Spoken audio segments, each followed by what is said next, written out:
What is the pressure on your buyer's numbers? As a salesperson, that's an important question to ask. Just like everybody else in business today, your buyer has pressure on his or her numbers. It matters to you because pressure on the buyer's numbers sooner or later results in pressure on your numbers and in particular pressure on margins. So the question is, how can you help the buyer to work out the numbers? How can you help the buyer to make the numbers more robust and to be better able to stand over them in the face of external scrutiny? Can you help the buyer to make his numbers bulletproof? Can you help them to claim credit for and get rewarded for his or her numbers? To answer these simple questions, let's take a look at a set of procurement numbers and in particular where they come under pressure. Let's take a spend of 10 million on goods and services. Now of course, not all that spend will be under the control of procurement. The figure in many organizations is about 60%, and that's the figure used here. So 6 out of the 10 million is being directly targeted for savings. The target is for a 10% reduction in spend, which is a figure of 600,000. Note that procurement in this organization finds it difficult to take credit for anything other than hard savings. As in many organizations, the focus is on cost savings as opposed to cost avoidance. Unfair though it may be, from an accounting point of view, unless the savings can be linked back to an item of spending in last year's accounts, they may not be claimed. Despite procurement's best efforts, there is still a level of unforeseen or unapproved spending taking place. Indeed, here the level of procurement compliance is put at 70%. Bringing the level of savings possible down to 420,000. For example, this happens where an order is placed in an emergency, thereby resulting in higher costs, or where a manager stubbornly places an order with another supplier. In this organization, 30% of spending falls into this category, so it is not generating the savings that procurement had anticipated.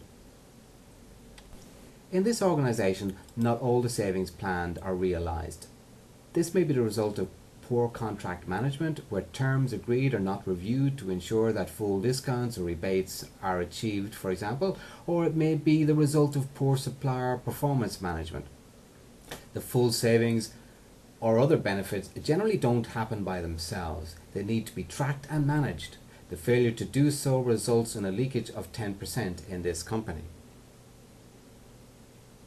So allowing for spend that procurement can't control, for purchases that slip between its fingers, and for savings that are not fully realized. The total savings in our example is 378,000. A disappointing performance when compared with the target figure of 600,000. Now of course, there is the procurement administration associated with that spend. In the case of a few people and associated office expenses, it's here at 300,000 or 5% of spend.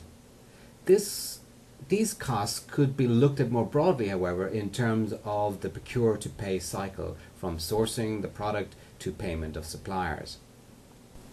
So take away procurement related costs and you are left with a relatively modest figure of 78,000.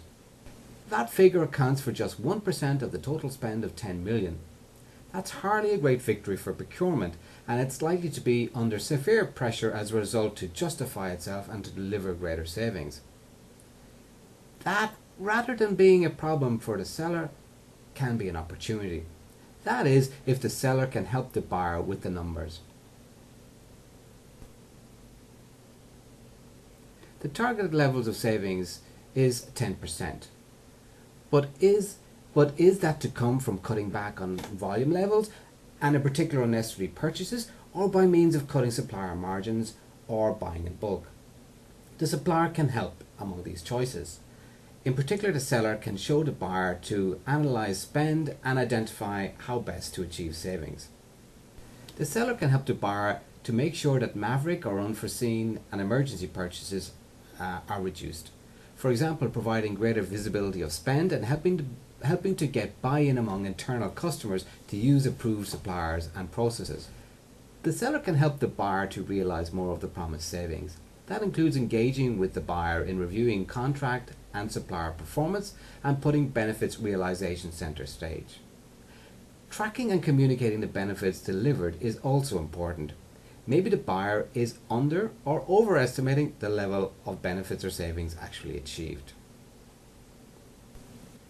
The seller can help the buyer to reduce procurement, administration and paperwork through the use of technology, for example, e-catalogs and e-invoicing. The seller may be able to help the buyer to optimize the procure-to-pay cycle in other ways, such as, for example, in how reordering, delivery and inventory is managed. So how can you help the buyer with the numbers? How can you help the buyer to work out the numbers? How can you help the buyer to make the numbers more robust and to be better able to stand over them in the face of external scrutiny? Can you help the buyer to make his numbers bulletproof? Can you help him or her to track what has been spent and what has been saved with you? Can you help the buyer to benchmark his numbers against industry norms? Can you help the buyer to generate numbers that are compelling, that ensure the project or purchase gets internal approval and that it wins out over competing projects or purchases? Can you help the buyer to get the credit for his numbers, bearing in mind that his own personal remuneration may well be linked to being able to achieve those numbers and to justify them? For more on this subject and the many other ways you can help the buyer to buy as a means of real sales advantage, visit Buyer Insights.